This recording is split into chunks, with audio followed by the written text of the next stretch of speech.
Warning: Bitag Live Morning caters to mature audiences. Topics discussed are particularly on hot, timely, current issues purposely intended for Filipino viewers and listeners worldwide. Discussions may contain language that may not be appropriate for some sensitive audiences.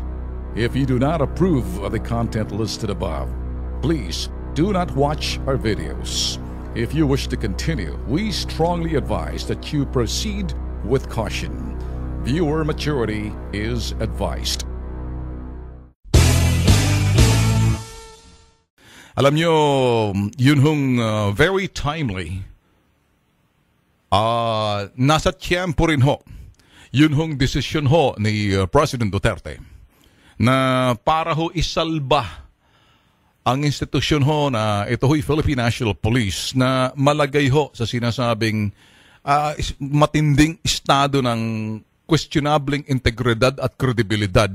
Gumawa na agad ng hakbang ang presidente ho natin, si Digong, timely na rin sa mga pangyayaring na nababalitaan ho natin. Pasintabi lang ho tayo dahil marami hong mga pulis na matitino. In fact, kung titingnan ho natin yung survey, kung titingnan ho natin yung figures na ginamit ni Digong, na 40% of the Philippine National Police are exposed to corruption. Sila ho'y exposed to sa corruption yung 40%, but there's a 60% na hindi ho exposed sa corruption. Kaya para sa atin, timely ho yung pagkilos ho ni Digong. Na yun ho pagkilos niya na ginawa niya ho agad yung damage repair. Siyempre, mauna, every PR practitioner understood the meaning of damage repair and damage control. The damage control comes first. Yun ho una eh. You have to control further damage. Bago ho dumating yung malaking kasiraan, hinto mo muna.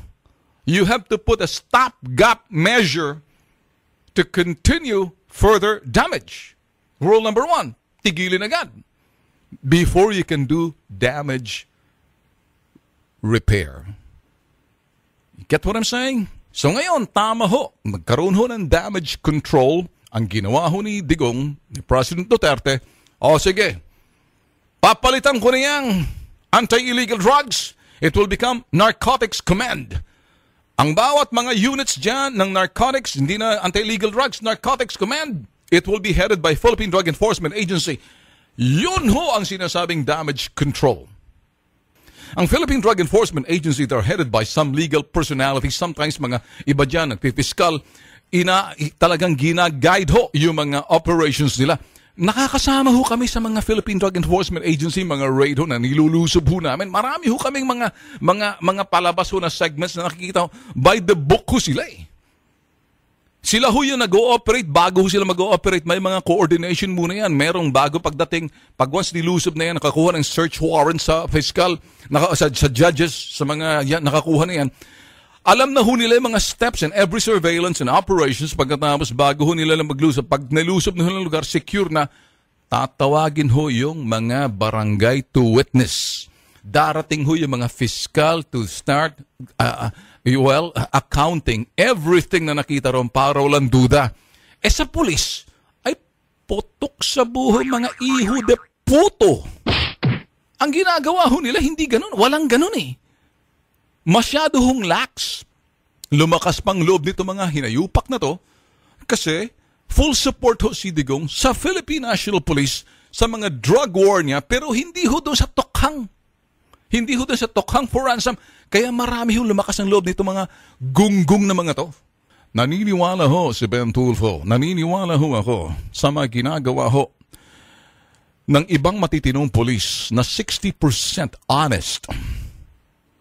Marami ho sa kanila. 60%. I hope that the 60% will pull together. Sama-sama. Bantayan.